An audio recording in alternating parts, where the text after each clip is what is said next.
Hi everyone. ఈరోజు ఇప్పుడే TET case సుప్రీంకోర్టులో అప్డేట్ వచ్చింది. ఏంటంటే మన వాళ్ళు అందరూ భయపడుతున్నట్టు ఆ, జూన్ 15th తర్వాత హియరింగ్కి వస్తుంది అనేది రాంగ్. అంటే ఏంటంటే వాళ్ళు ఏం చెప్పారంటే మన టీంలో వాళ్ళు లాయర్తో మాట్లాడితే ఆ లాయరు బీహార్కి సంబంధించిన లాయర్ అన్నమాట. ఆయనకి చాలా అంటే అతని హిస్టరీ చూసుకుంటే 98% సక్సెస్ రేట్ ఉంది ఆయనకి.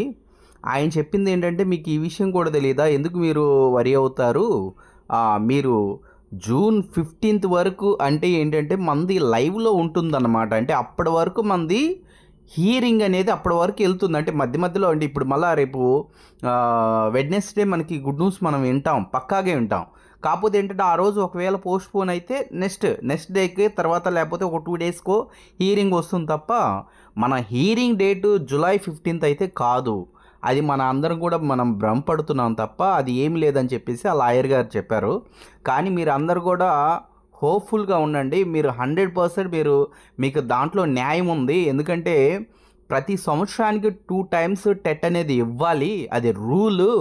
కానీ అలాగ మూర్ఖంగా వెళ్ళడం వల్ల ఉపయోగం లేదని చెప్పేసి ఆ లాయర్ గారు కూడా మన వాళ్ళతో అన్నాడు. ఎవరు కూడా వరి అవ్వద్దు. టెట్కి ప్రిపేర్ అయ్యే వాళ్ళు ఇక డ్రాప్ అయిపోయి ఇంకా లేదురా బాబా అని చెప్పేసి బుక్స్ పక్కన పడేయకండి. దయచేసి అందరు కూడా చదువుకోండి. Thank you. ఇలాంటి అప్డేట్స్ గురించి మీకు ఇంకా ఇన్ఫర్మేషన్స్ కావాలంటే ఈ ఛానల్ని సబ్స్క్రైబ్ చేసుకోండి. Thank you.